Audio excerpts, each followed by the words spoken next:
backdrop of all of this in any way, shape, or form conciliatory to the very reasonable demands being made by Hamas. And I don't hear a lot of criticism from at least Saudi leadership about said actions. As I've told you before, MBS does not give a about the Palestinians.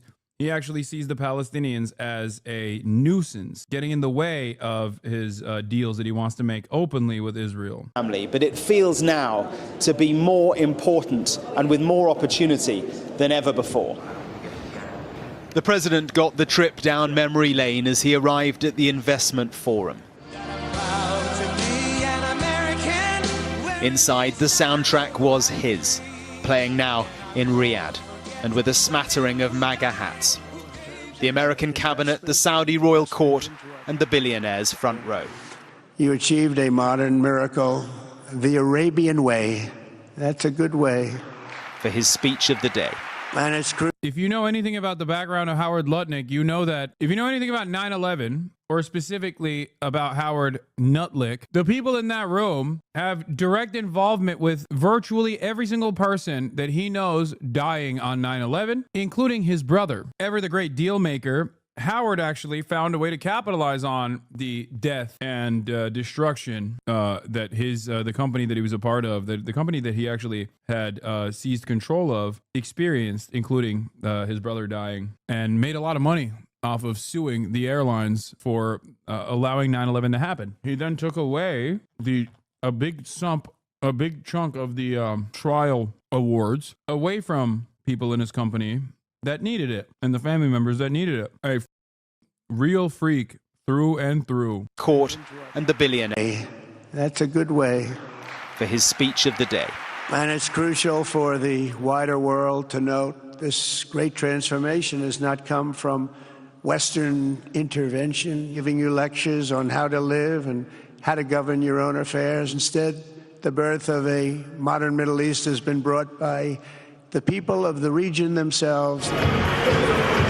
Well, that was a pretty remarkable speech, despite the tariffs and the upending of the world order that we've seen over the past few months. The message there was that America is open for business, politically, economically, ready to build bridges, put differences to one side, and work with all countries in this region, even Yemen, Syria, and Iran.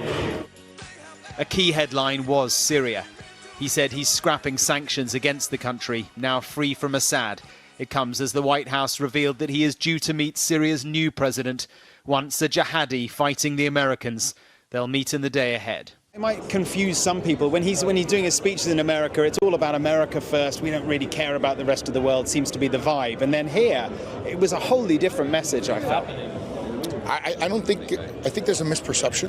I think the truth is that he obviously cares about peace around the world, and he spent his entire 4 or 5 months of his administration sending his emissaries around the world to create peace deals, right? We're strategic partners. They need us and we need them. I mean, that's just the way the ball rolls. The evening was the state banquet. The morning will bring the diplomacy. He'll meet key Arab leaders before travelling on to Qatar, where they will surely try to outdo the spectacle today. Mark Stone, Sky News. Yes, the mayor of Miami was there. The latest now on President Trump arriving in Qatar this morning, the second stop of his 4-day trip to the Middle East, where he's mixing diplomacy with business deals. Chief White House correspondent Mary Bruce traveling with the president. Good morning, Mary.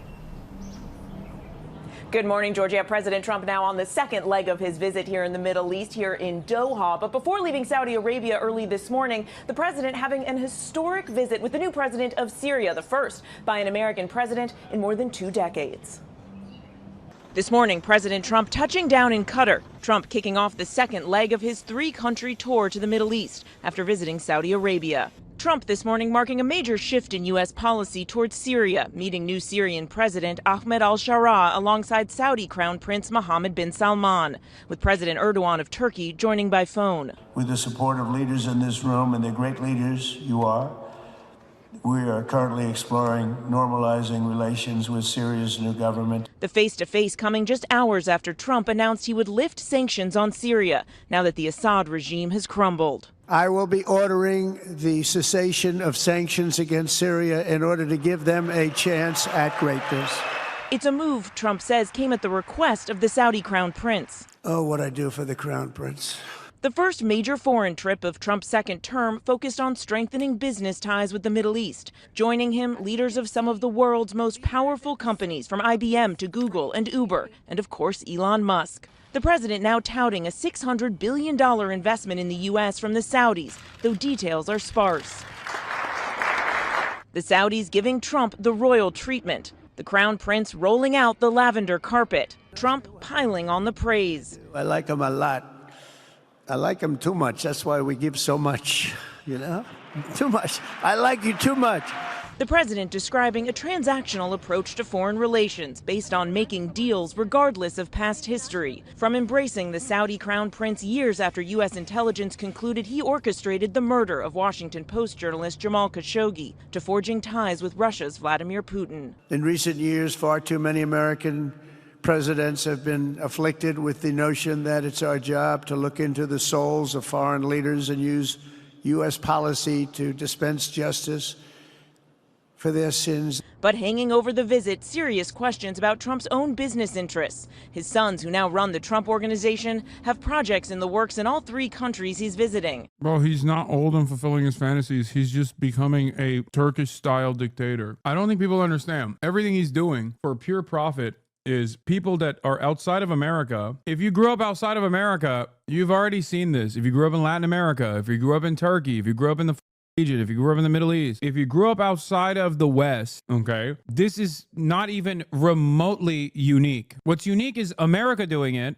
and an American president doing it, and also doing it in broad daylight, with the media basically just kind of being in alignment. It's pretty funny. This is how it always goes. Person comes into power, uses the weight of the office to generate tremendous amounts of wealth for himself and his family and his friends, and that's it.